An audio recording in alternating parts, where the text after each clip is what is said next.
All right, welcome back, ladies and gentlemen, to George Croft's American Music Show. This week, we are diving into the life and career of John Denver, so stick around. All right, ladies and gentlemen, it's that time of year again. August 22nd, 3rd, and 4th, we are doing the second annual Kennedy Meadows Music Festival up at Kennedy Meadows here. And tickets are available at KennedyMeadowsMusicFest.com, and at checkout, use code GeorgeCroftKM, capital G, capital C, and get you some tickets here. It's great. So I think the cabins are sold out, but there's still room for trailer spaces. There's first come, first served tent camping. The lineup this year for Kennedy's is going to be awesome. We've got Dallas Burrow is coming back. Chad Bushnell's coming back. Dave Stamey's coming back. Trinity Seeley's coming back. Ben Haggard is headlining. And so it's going to be just an awesome show. I can't tell you how excited I am. I'll be there all weekend long. I'll be emceeing the whole thing and playing on Saturday. So come on out and see us here. So get your tickets while you can. All right, but first, I've got some dates coming up, so come on out and see me. We'll be into August 1st. I'll be at Diamond Jim's in Mewook. And then August 2nd, I'll be at the Sonora Tap Room in downtown Sonora. August 10th, I'll be at Gaslight Co. in downtown Folsom. August 14th, I'll be at Tano's in Orangevale. And then we've got the Kennedy Meadows Music Festival the 22nd, 23rd, and 24th of August. So come on out and see me. We are also brought to you by Tyler & Co. Marketing, providing top-notch photography and videography services to Northern California. Tyler & Co. is your one-stop shop for social media content, product videos, commercials, promotional videos, and best of all, weddings and events. I dare you to take a quick scroll down their Instagram page at Tyler & Co. _marketing and tell me it doesn't look like a Hollywood production.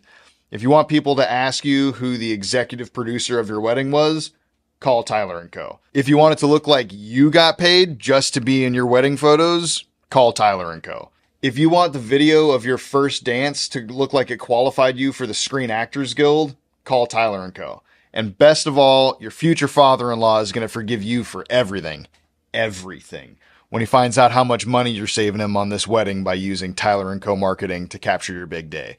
So visit tylerandcofilms.com for all your photography needs. That's tylerandcofilms.com. Ladies and gentlemen, I have some big news coming up here. So I have started an Indiegogo campaign to produce and launch my next single called To Be Enough. And I'm very passionate about this project. It's one of my favorite songs I've ever written. And I'm going to give it 100% effort here to get this thing professionally done, released, and promoted across all the different social media platforms and everything else. Kind of put all my eggs in this basket for now and see how far I can take it.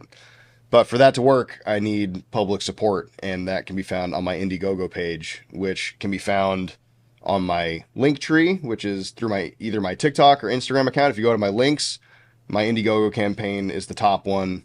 And I would love and appreciate any support that you guys feel like giving. And we're going to try to make a real go of this thing. So please, if you don't mind, check that out. And hopefully I'll see you soon.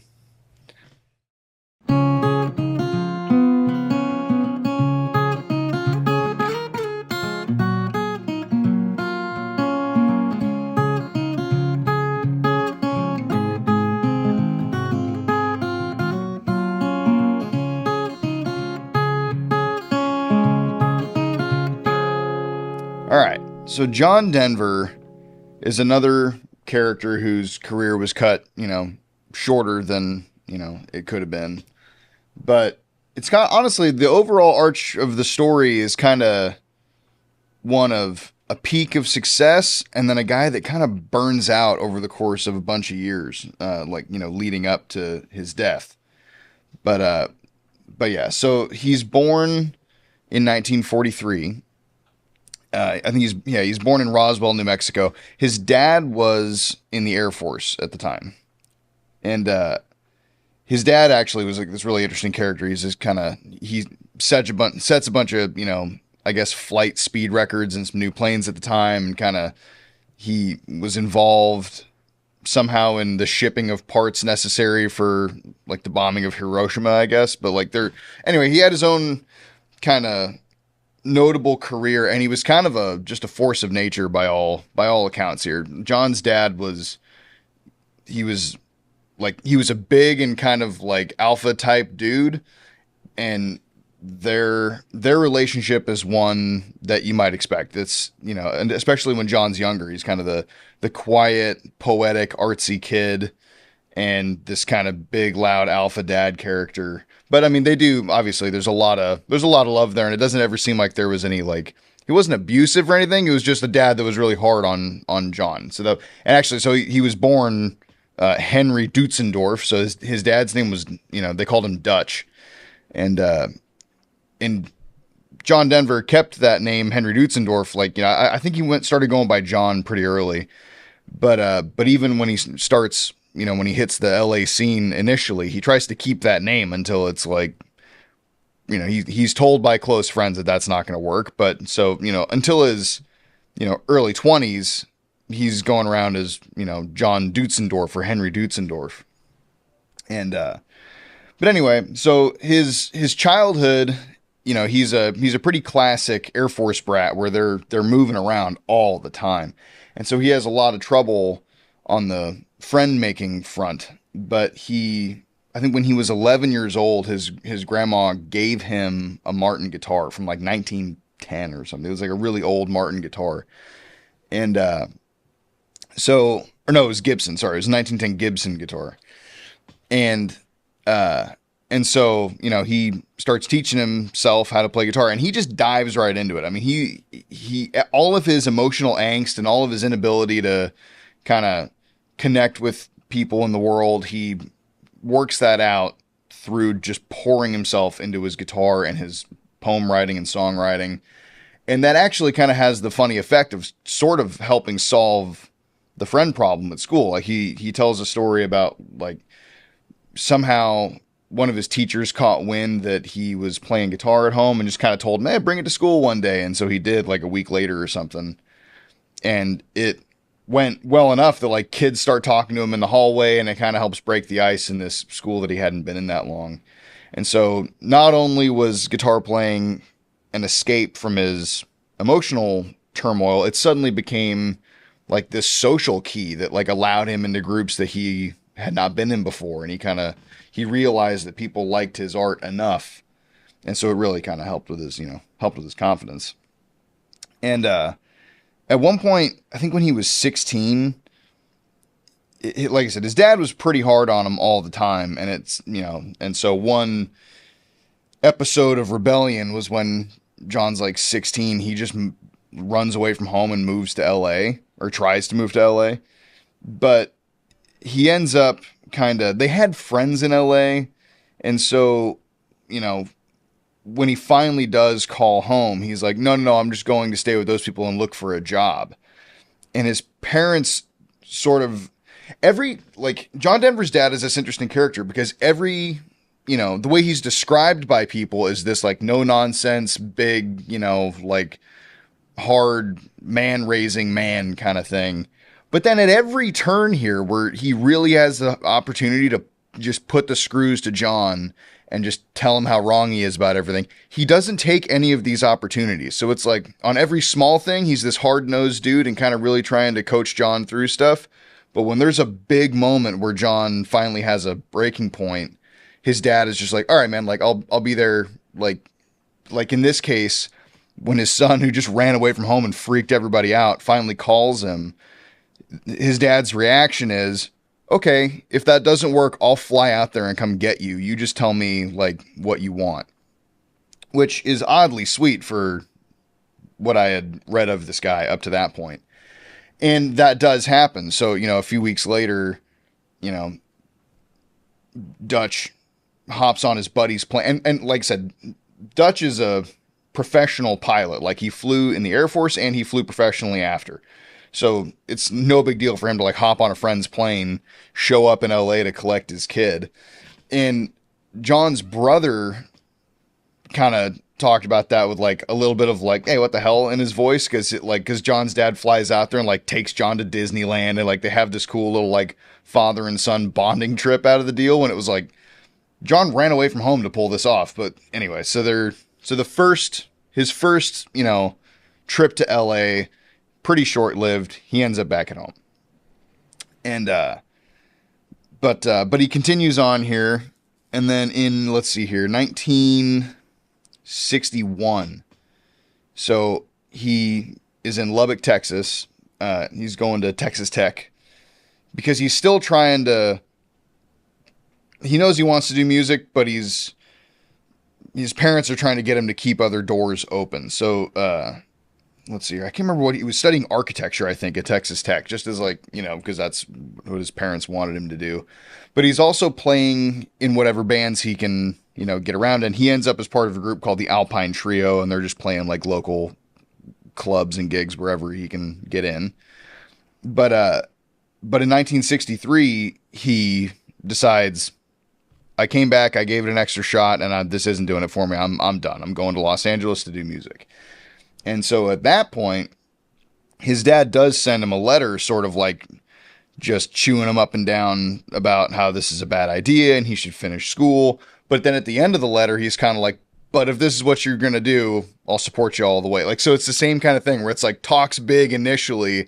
And when it comes time to like really put the screws to his son, he's like, nah, I love you anyway. Do what you're going to go do, and I'll support you all the way. Like, so it's just kind of another example of that coming through in this guy. And to his credit, it works. So John goes to LA in 1963. And this is where he meets, just kind of playing around clubs like at the Troubadour and stuff. Like he starts kind of getting tied into the music scene. And this is where some of his friends, kind of convince him that Henry Deutschendorf is not a name that's very easily put on a album cover. And there's different versions of the story of how they landed on the name Denver. Like in John's book, in I think his autobiography, which I think is called Coming Home, I think, he says that he just picked it because he already at that point in his life liked Colorado and had an affinity for, that area, and he just picked that name. I can't remember the name of the person he was talking to, but they were sitting in his office and he remembered seeing a different artist's name on the wall whose last name was Denver. And he just kind of, as they're sitting there talking, was like, yeah, John Denver, that'll be better. And John didn't really fight him on it. So I'm kind of imagining a scenario where the guy says Denver after he read it on the wall, but maybe like John doesn't see it behind him on the wall. And so John associates it with the town that he likes. So there's this weird moment. Anyway, push comes to shove, he's John Denver now, and that starts to work. So in 1965, he joins a band called the Chad Mitchell Trio. Now, and that was kind of an interesting spot there because that was an audition process. So the front man, Chad Mitchell, actually left the trio, and I don't remember why. I didn't write that down, but so this trio needs a third guy. And they held open auditions, and there were like 250 applicants or something. And John Denver is the one that comes out on top.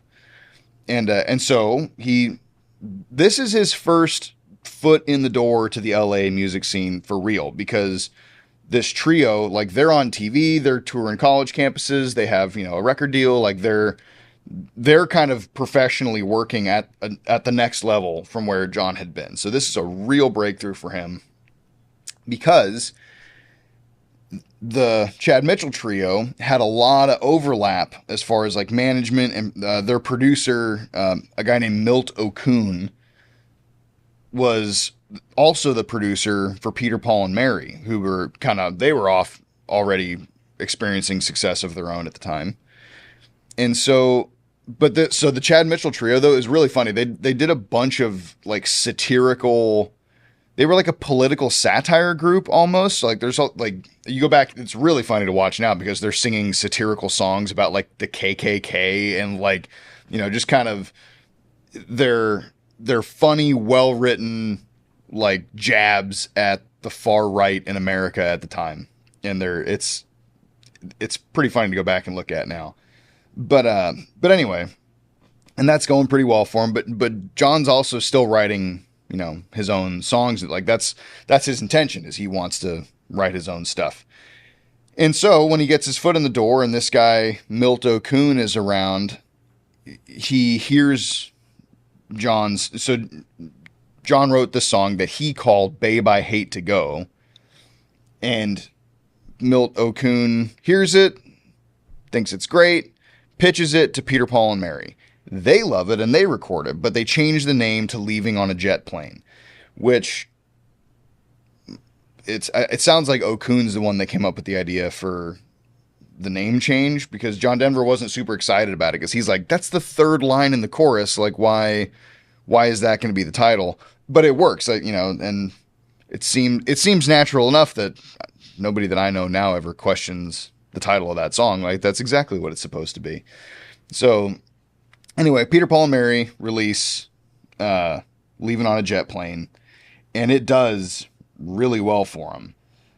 Let's see, I think it hits number 1. And this is at RCA Records, by the way. So, yeah. So 1969, Peter, Paul, and Mary's recording of the song hits number 1. Okay. So now John Denver is a writer of a number 1 song on RCA Records. So he's starting to get a lot more kind of credibility, a lot more swing. And so he gets the chance to release his own solo album in 1969. So that's Rhymes and Reasons. And that's where he does his first rendition of Leaving on a Jet Plane with RCA Records. So, and it does, okay, like this is, you know, the door is open for him. It hasn't taken off to crazy success yet, but the door is open and he is on his way. Then, 1970, things start to really pick up for John Denver, because he meets a couple of songwriters. Let's see here.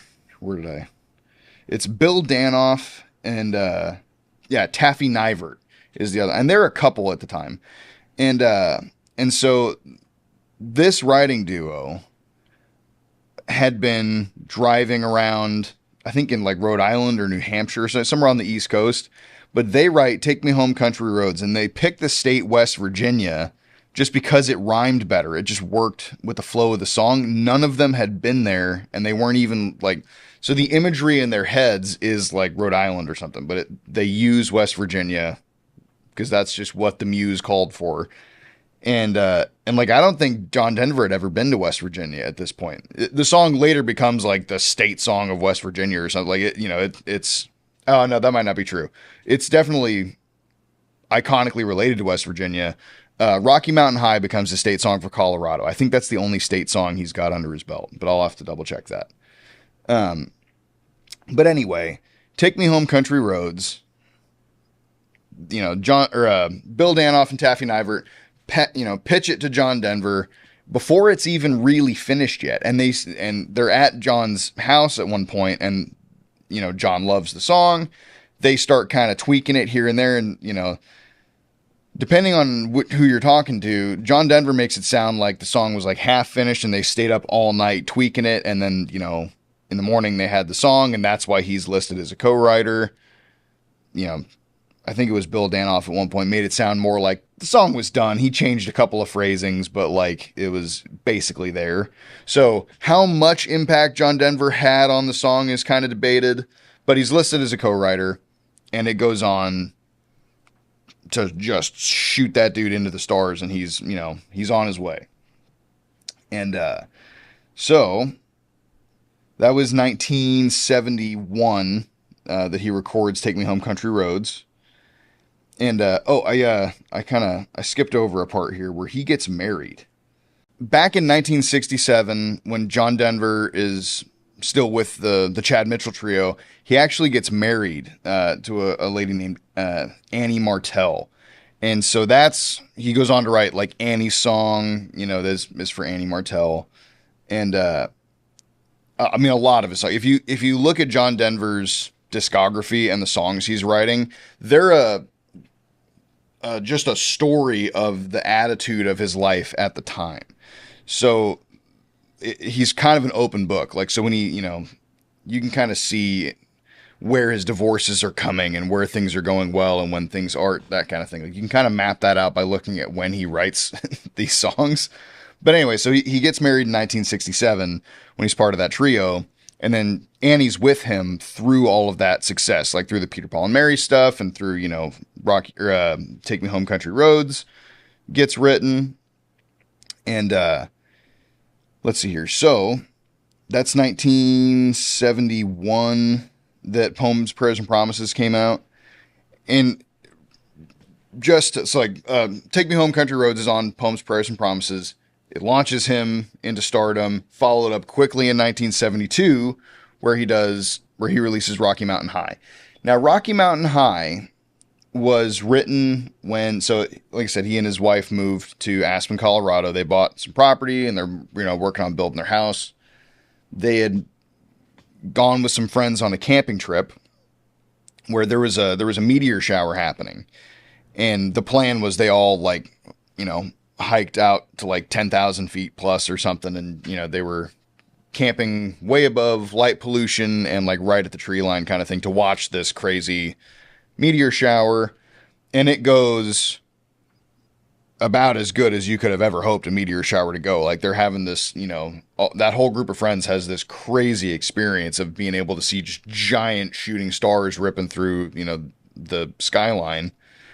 And it's kind of in the middle of like his marriage is going well. He's experiencing lots of success. It's a real high point for John Denver is this moment that he gets in the mountains watching these crazy shooting stars go over while he's kind of literally and figuratively on top of the world at the time.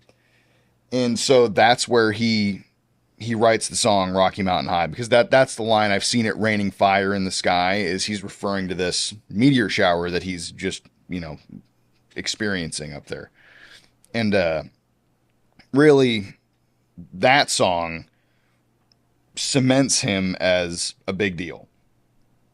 And that is, like I said, one of Colorado's, state songs or whatever. And anyway, so it stays on the Billboard's top 200 for 3 years, which is insane. But that's, like I said, there is no question John Denver has arrived at this point.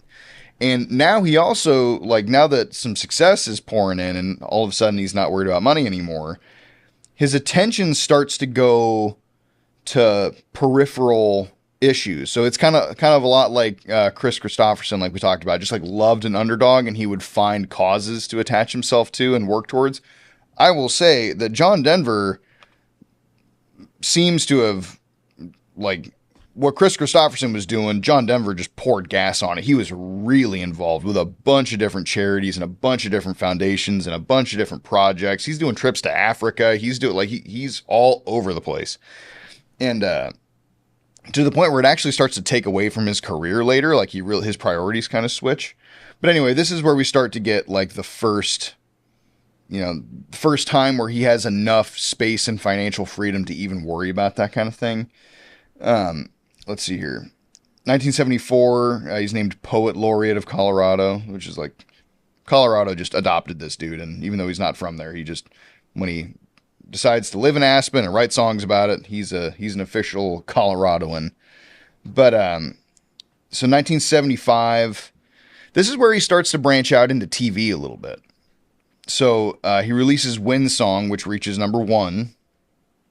And then he gets a TV show. It's an Evening with John Denver, I think, which, let's see here. Anyway, he does this. He ends up on doing these TV shows that he actually really kind of blossoms into. People did not see that side of John Denver very often, but he's doing stage, acting and kind of fun skits, and a lot of them are musical, but he's in makeup. He's wearing different outfits. He's just kind of living his best life on stage on the TV. And it's funny because at the time, TV was looked at a little bit differently. It was sort of this, not second class, but it wasn't like the movies, as far as quality goes. So and there's a clip where he says something well, this is TV, right? So if I screw it up, I'll just do it again. It wasn't the same level of pressure on him to perform, which he liked. And, it wasn't an issue. And, anyway, so he does that for a while. And, by all accounts, everybody on that show had a great time. And it was all just, we're still riding pretty high here in 1975. I will say, though, that in his book, this is sort of he starts to get himself in some trouble. Because if you look back at Annie's accounts and Annie's interviews and stuff, she recalls this time as like, well, he's gone a lot, but it's, relatively positive. Like seeing him on stage and everything, like that's all going well. She didn't know at the time that John had already started cheating on her kind of all over the place. And neither did the rest of the world. Not even, like, his brother didn't know. It was not the same as some of these other characters we've talked about that are just like doing the rock star thing on the road and everybody knows what's going on. As far like, that's the way like George Jones was and Hank Williams was, and like, lots of the people we've talked about that were just like, monogamy was not their top priority. That is not the same here. Where like John Denver outwardly portrayed that he was walking the line during this time. And, Annie thought he was. And, I mean, rumors started to kind of circulate, but it wasn't... The way he talks about it in his book is that he was hiding it from her and she didn't know. And that, obviously, comes to a head later. But, we're starting to see cracks in the foundation, even in the mid-70s here. And... But anyway, so 1977, he gets like his first film debut in a movie called Oh God, which is like, it's kind of like Bruce Almighty. Like I'm pretty sure that's what Bruce Almighty's like based on. It's the same kind of thing. Like an everyman ends up in a car with God and like just their funny interactions and stuff like that's, and, which does really well. But also, so then here in 1975, there's a fun story where, so he wins, I think, a CMA award for, let's see here, Entertainer of the Year. Now, this is where you get that fun Super Troopers quote where he's, Mr. Sunshine on my goddamn shoulders, John Denver, like talking about how Charlie Rich lit the award on fire. That's this moment. Because 1975, also, by the way, the other people that were up for that award, the nominees, it was like Conway Twitty, Loretta Lynn, Waylon Jennings, and another one that I'm forgetting. But anyway, so John Denver wins this thing, and Charlie Rich has gone on stage and gotten a little sauced. And as he's reading whoever won the award, it really depends on who you are watching this, with what opinion you came away with. Charlie Rich, who was just having too good of a time, claims that he really liked John Denver and he wasn't trying to make too much of a statement and he's up there just talking trash to everybody. I think he asked Loretta Lynn out on a date or something like as this is happening. And he's kind of just housed and just kind of, John Denver. And when he reads John Denver's name, he does kind of smirk and he's like, John Denver. And he lights the paper on fire that has John Denver's name on it. And he kind of stands there on stage, letting it burn, and kind of lets it go. I think John Denver wasn't even in the room. He was like on the TV, like, he was being wired in, but he wasn't present in the building when that happened. So that just added to the awkwardness. But so Waylon Jennings seems to remember that as like a protest move that like Charlie Rich was like seeing, because you got to remember, this is the same time that like, Dwight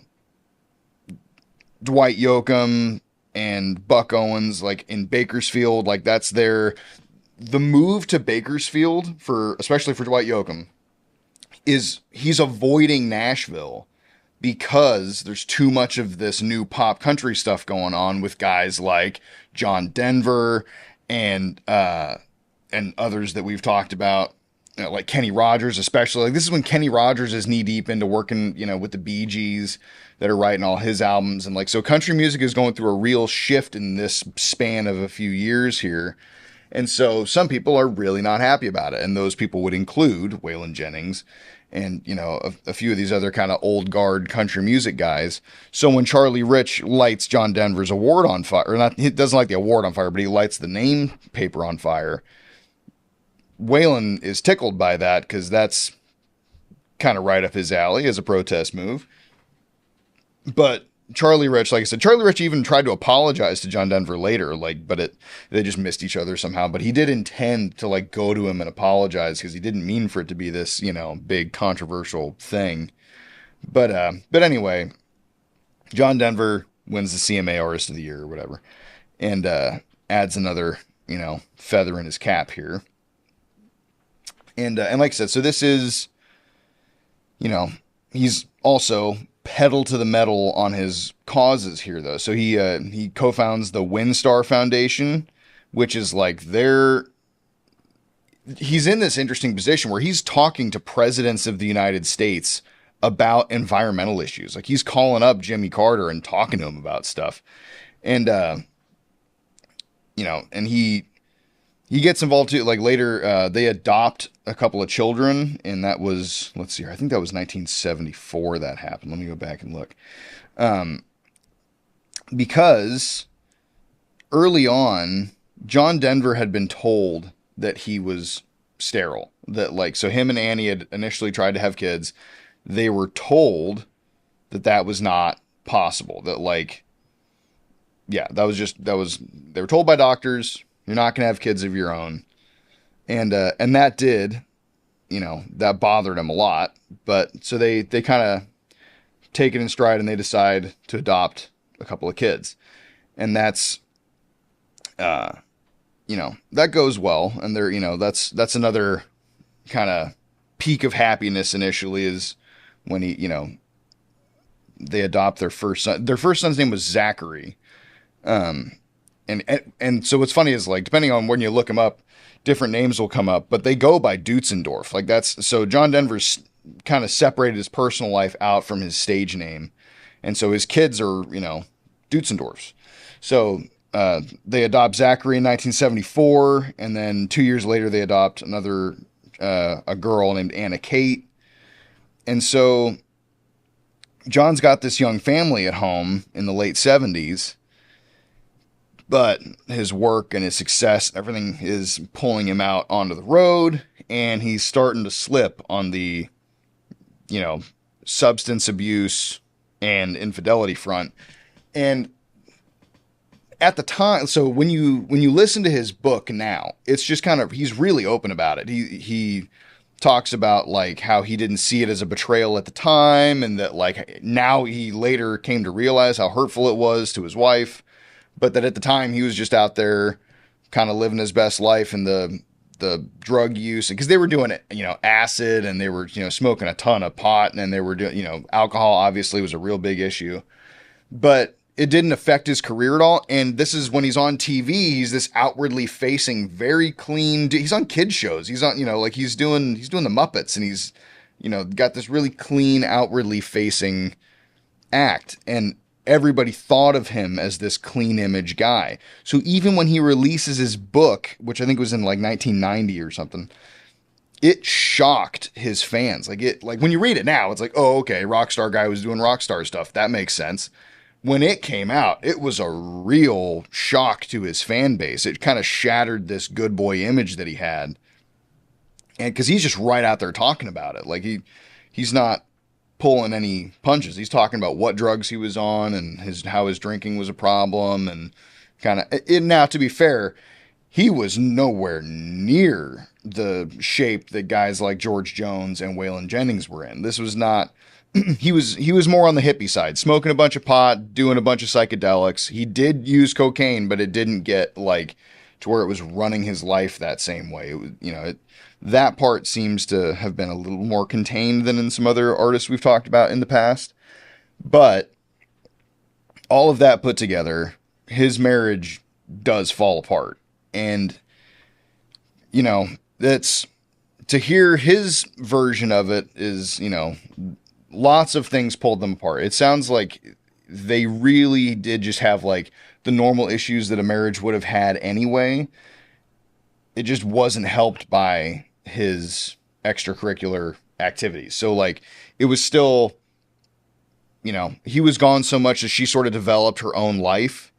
while he was on the road. And when he would show up at home, he kind of felt like a guest in his own house. She didn't really want anything to do with him. She was ignoring him most of the time. He was, he felt like he was inconveniencing her all the time. Judging by this is in his book. This is what he's saying. And so they were growing apart just naturally from him being gone all the time.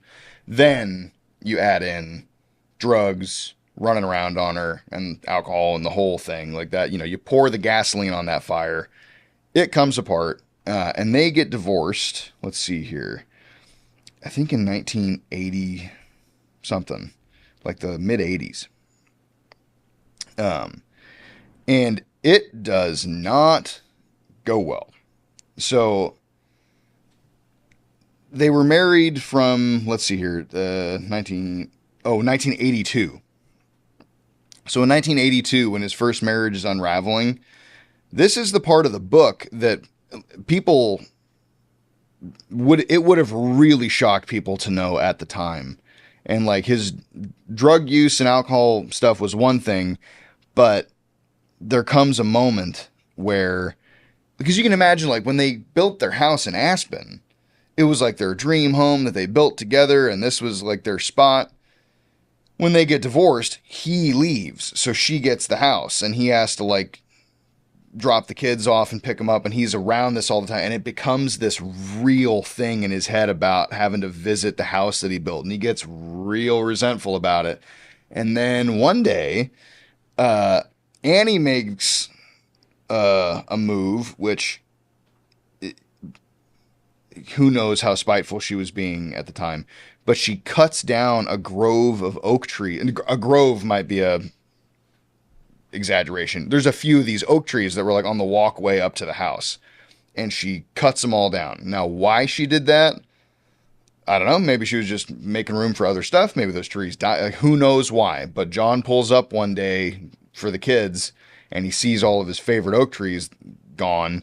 And that was like part of the reason he put the house where he did, was so that you walked by these oaks on the way in. Like it was part of this whole, natural setup that he wanted.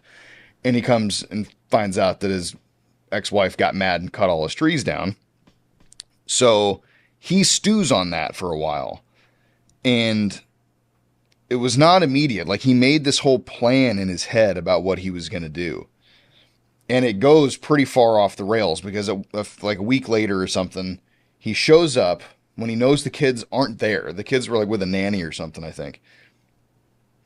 He shows up to the door with a chainsaw.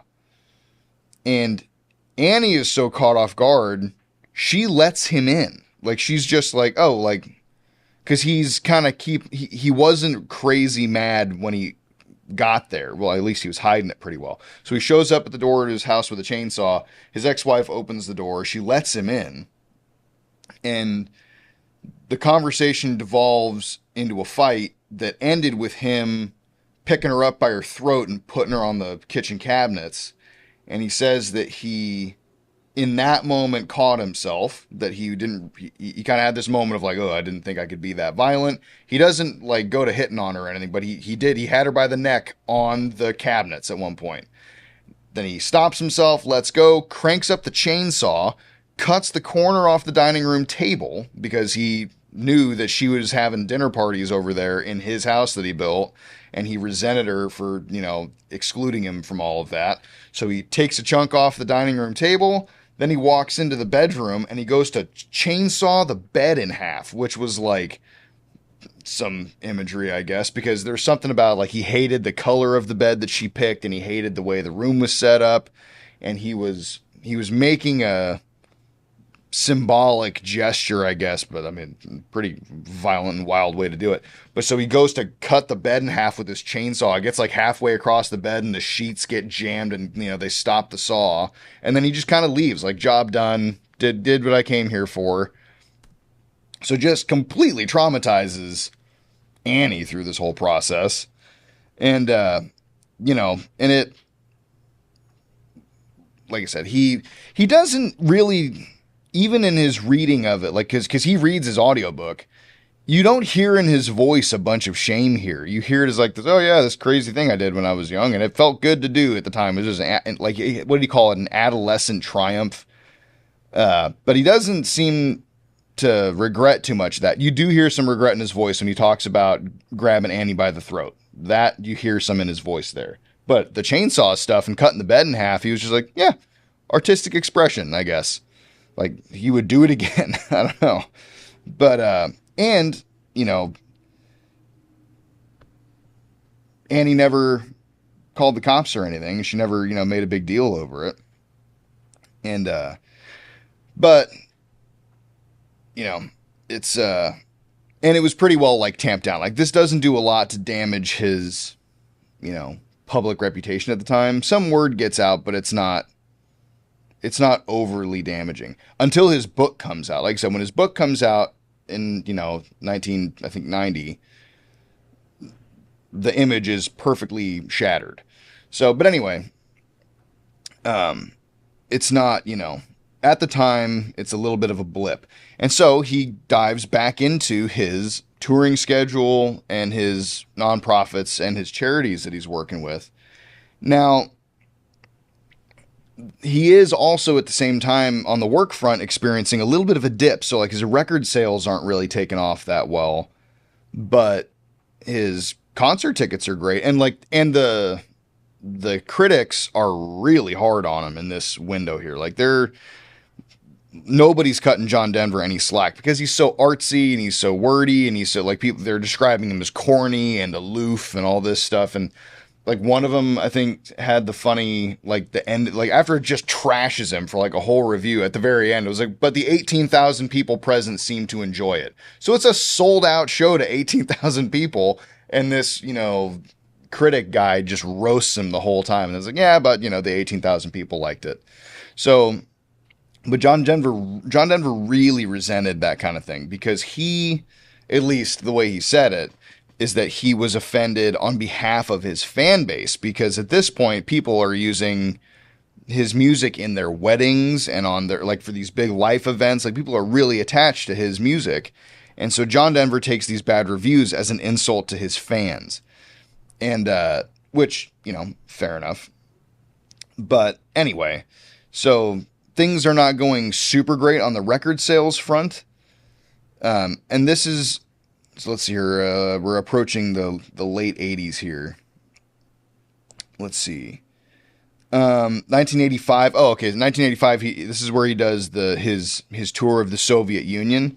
So he starts kind of traveling the world doing stuff. He goes to China at one point and he's one of the biggest Western artists to ever go through China. That was huge deal. And it was unique for him to be able to tour. I mean, this is prime Cold War here. And he's playing in the Soviet Union. He's just, kind of bringing unity through music kind of thing. And, let's see here. And then he does it again in 1986. So we get the fall of the Soviet Union. Or no, sorry, that was later. No, but he is the first American to perform in the Soviet Union since the Cold War started. He also, so John Denver, because his dad was a pilot and so was John Denver, once he gets some money here, he starts flying with his dad a lot and, actually brings his dad on as the pilot that's flying him around from place to place. He gets a Learjet and there's footage of John Denver and his dad in the cockpit of their jet. And John Denver's like, you might not recognize the pilot. This is my dad, Dutch Deutschendorf.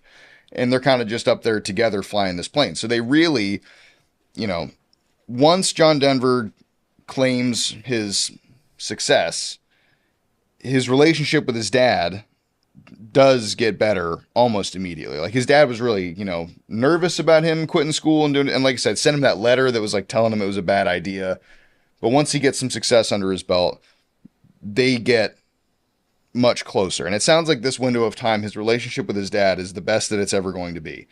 And his dad is teaching him how to fly. So, and, in this book, he tells that his dad was really hard on him, that he wasn't just it wasn't just a fun, me and dad are going to go learn how to fly thing. His dad was full flight school mode, pushing John over and over and over, doing takeoffs and landings and, scenarios. And you lost an engine on takeoff, you lost an engine on landing, you did whatever, just forcing him through rep after rep after rep. And at one point, John remembers like his dad telling him, okay, we're done for the day, but he wanted to go again, but he didn't realize that he was just like soaked in sweat. He just like adrenaline everywhere, and he's just like white knuckled, and he's like, let's go again. And his dad has to kind of tell him like, chill, man, we're fine. We're good for today. And so, but anyway, so because he's super, doing this with his dad, he's flying jets, he's super into aviation. He was also a giant supporter of NASA and like the whole, NASA project of like going to the moon and space travel and the space race and the whole thing. That was, he was a big proponent of that.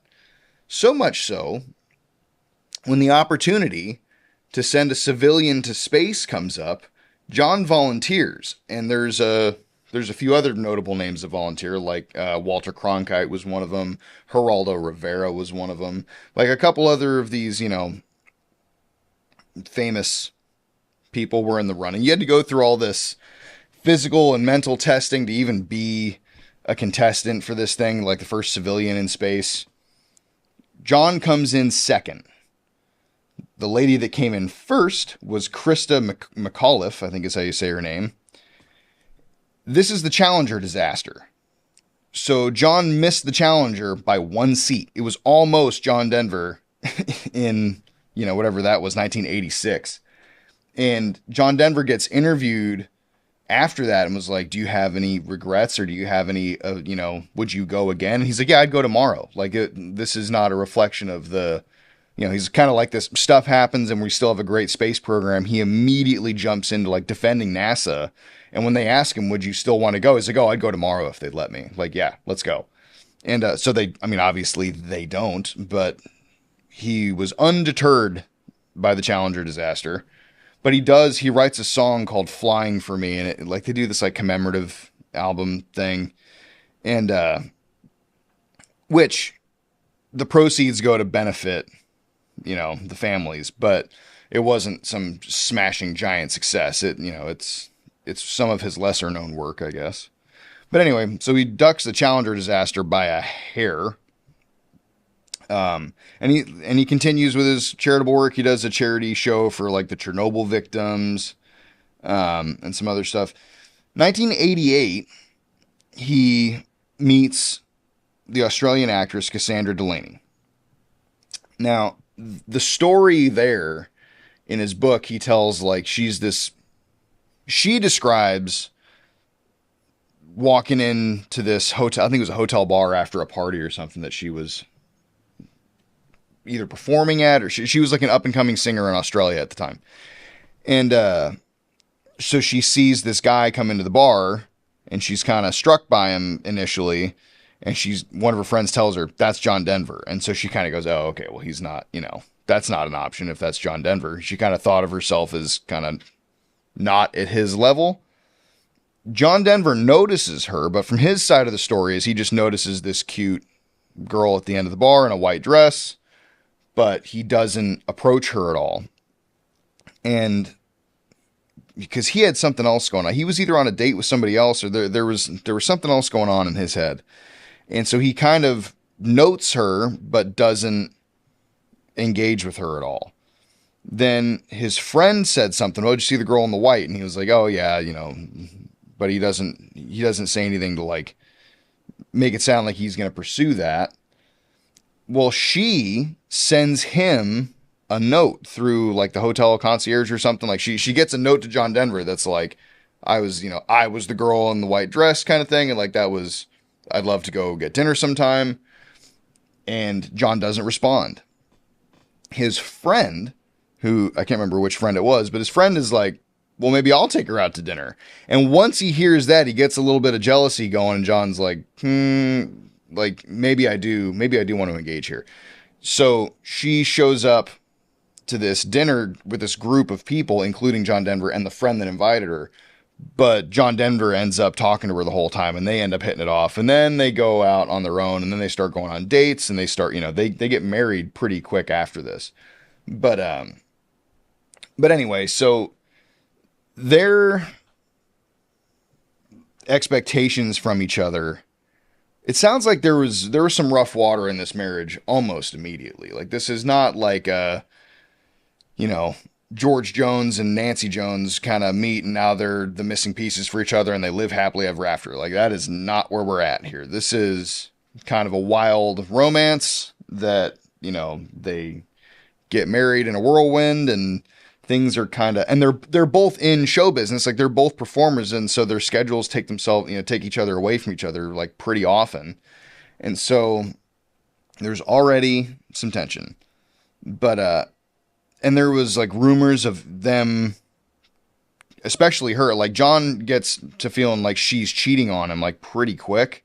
And then he starts kind of cheating on her, and there's a little, you know, they're already, but they're trying to tell each other it's that, like, they're these free-spirited types, right? I guess they can do whatever they want. And they're not really going to put the screws to each other over this until the very unexpected news that she's pregnant. And because if you remember, up to this point, John had been told that he couldn't have kids. Then there was some weird, he talks in his book about, like, because he was kind of into like shaman-y stuff, and this medicine man told him that they were going to have a kid. And then, you know, so he had been kind of mentally primed to think that was a possibility. Anyway, when she ends up pregnant, they're happy about it. And it's, you know, there were suspicions and rumors flying around about whose kid that was, but not to John. John, you know, this is his daughter that gets born, I think in 1989. And she is John Denver's only biological kid. So there's the two adopted kids from before, and then his biological daughter. So, but it sounds like his marriage to Cassandra didn't survive that deal, because it's the way he tells it is like he expected a change in priorities once they had a baby that Cassandra did not expect. Like, she was just going to keep on doing the road and keep on chasing her career, where I think John kind of expected her to slow down a little bit with the baby. But anyway, so it causes enough tension. You know, it happens again. John gets divorced. And so their divorce gets finalized in 1993. And this is also like, John's starting to kind of unravel here, because it's not just that. It's not just the tension over the roles. I mean, in his book, he's talking about that. His side of the story is, you know, her, you know, values had not shifted the way he thought. Her priorities hadn't shifted. Everyone else's version of the story is John has gone a tirade through this whole time. He's getting DUIs. He's very depressed. He's very angry all the time. Like, people start describing him as like Happy John was just gone. Like, they don't know what was going on. He was depressed all the time. He was quick to being angry. Just had a short fuse. And like I said, he's getting DUIs, which and by the way, that was preceded, the DUIs and stuff was also preceded by his dad's death. So I think his dad died in the late 80s. Let's see here. Yeah. Anyway, so when his dad dies, that really throws him for a loop, because his dad died of a heart attack, and it was like immediate. He didn't have any warning. It wasn't like his dad was sick for a long time. He played a show that he thought he did poorly in. So he's sitting in his hotel room kind of like, oh, that's, you know, that didn't go very good. But his dad walks in the room and kind of pats him on the back and was like, hey, great show, man. Like, good job. Just kind of gives him a little. And so John remembers feeling like his dad was giving him just like a little pick me up, like, you know, didn't register that as a bad performance at all. And he's kind of like, all right, thanks, you know. And then his dad leaves. That's the last conversation he ever has with his dad. His dad goes home, has a heart attack, and dies. Like, that's it. And, which, like I said, you pour that on the fire of, oh, John's mad all the time and he's drinking a lot and he's doing, you know, it just sort of, we start to kind of see the final burnout here, because John's career never really comes back after this. Like he had poured himself into his causes so much. I mean, it's not like he needed the money. I mean, he's making plenty of money. Like John Denver is not the same story as a lot of these other characters we've talked about that like they go through their drugs and alcohol phases and burn up all their money and end up in bankruptcy. That's not where John's at here. He's just in a lot of turmoil and a lot of, tragedy befalling him. And he's not handling it particularly well. And so, one of the things, so in let's see here, it was earlier in 93, I think, when he gets these couple of DUIs, that's a real problem when you've got a pilot's license. Because when they do your like medical review, if you've got any of those, you don't pass the medical review. Like if you have a substance abuse issue, which 2 DUIs would point to, you don't pass your medical exam. So it wasn't like he had gotten his license revoked. It was like this weird middle ground where like he had failed his medical exam. And so his license was considered invalid. It wasn't the same as like the FAA hadn't formally revoked his license, but it was invalid. I guess there's a difference. It's like a technical difference here. But that did not stop him from flying. So for a while there, he's flying around technically without a license. And that all comes to a head in 1993 when he gets like this new plane that it was like not an experimental plane, but it was new. And he crashes his plane into Monterey Bay. Now, there's a bunch of different theories about what happened there. The seemingly most credible one, and kind of after the investigation, this is kind of what they said, is that he ran out of fuel and wasn't able to reach his reserve tank, which I saw a documentary a long time ago talking about how like there was for the pilot of this certain type of plane, it was called the Long Easy, I think, or the Rutan Long Easy, something like that. But this plane that he was in, when you had to switch fuel tanks, it required the pilot to like turn to their right and reach over their right shoulder to pull a handle. And if you're in the middle of a maneuver, John couldn't have done that. And so he somehow manages to get himself in a bad spot. He can't reach his, fuel valve or whatever. And however this happens, plane goes into the Monterey Bay and John dies. Now, other people are like claiming he was drunk at the time. I've seen some people like point that it was on purpose because he was so depressed, but I don't think that's true. I think it was just operator error and a little extra tragedy here. Because a lot of people say at the time that his career had actually started to turn around a little bit. Like his record sales were starting to go, in the right direction. Because he's only 53 at the time. And, it's just... Oh no, so I got the year wrong on that. I think I said 1993. This is 1997 he dies. When he's 53 years old. So, he'd gotten a little bit of a resurgence prior to that. He'd been inducted into the Songwriters Hall of Fame in 1996. Yeah, his autobiography came out in 94. I thought it was 93, but it came out in 94.